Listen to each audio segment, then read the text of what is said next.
Hello, this is David. Welcome to a video review of Chapter 7, The Science of Term Structure Models from Bruce Tuckman's Fixed Income Securities. As you probably know, this is the second chapter in a series of 5 chapters in Topic 5. So here we are at Chapter 7 in Tuckman, and that's the second of 5. And this is The Science of Term Structure Models. There are several learning objectives in this chapter. It's well seasoned in the FRM syllabus. I will tell you that a couple of things. We're going to look at risk-neutral pricing and in particular risk-neutral probabilities. So buried within here, a key term that a lot of people get this wrong, and it's because it's difficult. But this is the chapter where risk-neutral probabilities are clearly and carefully explained by Tuckman. So we're going to make sure to hover on that and make sure we're crystal clear on what Tuckman means by risk-neutral probabilities.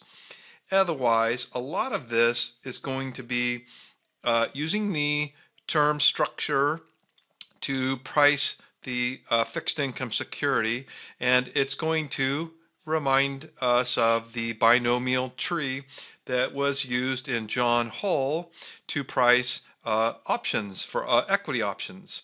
So there's going to be some familiarity there in applying the binomial tree, but of course we're in the fixed income class here.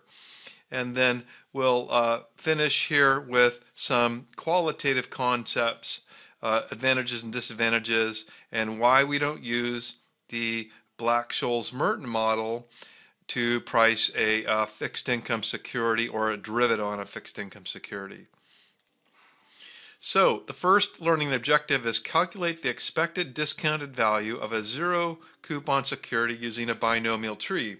So as mentioned, the binomial tree is familiar, and I really do want to highlight here this phrase, expected discounted value.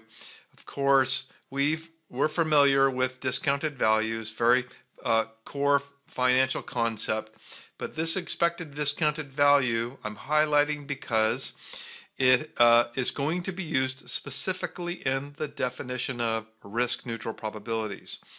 Okay, so we have here a simple case of a 1,000 par zero coupon bond. Yeah, lately I've prefer to say that's 1,000 face zero coupon bond so as not to confuse and suggest that that's the price. So we have a $1,000 face zero coupon bond. All of the examples, by the way, here are, as usual or as often in the case, we're mimicking what Tuckman's doing, so consistent with the text. So a simple case of a 1-year $1,000 face zero coupon bond, and the 6-month spot rate is 5%. So you will see that here the key factor, if you will, is a short-term interest rate. In this case, a short-term spot rate. That's going to be the key factor going forward several chapters when we look at different models of interest rate evolution. So here we have a 5% 6-month spot rate, and then the familiar binomial concept. Here with 50-50% probability, right? It's either going to jump up to 5.5%, excuse me, or jump down to 4.5%.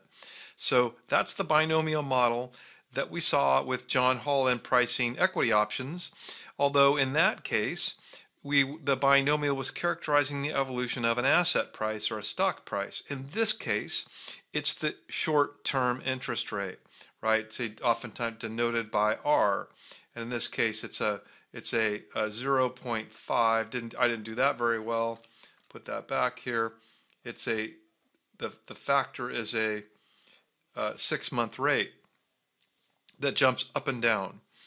And so we have a 1-year zero coupon bond with the face value of 1,000. That means remember the pull to par concept? Well, that means the terminal value here is known to us under any scenario, it's pulled exactly to par at 1,000. And we're left with then inferring what these nodes are, this up node and down node. And that is very straightforward, right? Because that is just the expected discounted value. So in this case, 973.24, right, is discounting. It's taking 50% probability of this value plus 50% probability of this value. So it's a expected future value that is then being discounted at the risk-free rate.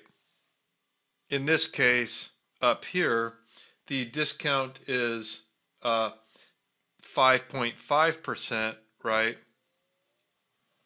And in this case, the discount is 4.5%, right? So this 973.24 is really just 1,000. I'm using the upper node now. 1,000 divided by 1 plus 5.5%, but it's 6 month and we're using semi-annual compound frequency, and I don't need to raise to any power because it's only the one period. And so that will equal the 973.24. And then for the 978, right, that is similarly simple. Our expected future value here is very easy because it's an average of 1,000, and it's going to be 1 plus 4.5% divided by 2. And so you can see here, if the rate jumps up, right, the price, the implied price is lower. And if the rate jumps down, the implied price is higher, right? So directionally, these are not what we saw when we're doing a binomial for stock prices, but again, we're modeling here rates, and the prices are inferred from the rate. So rate goes up, price goes lower.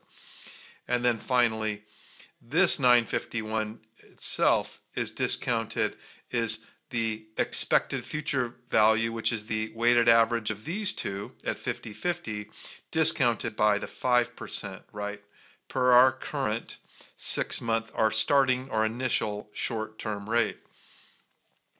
And then here below, I show that this 973.24 can be recharacterized as a discount factor, right? Same thing, 978 divided by the face value. So this is the same tree in prices, but translated into discount factors.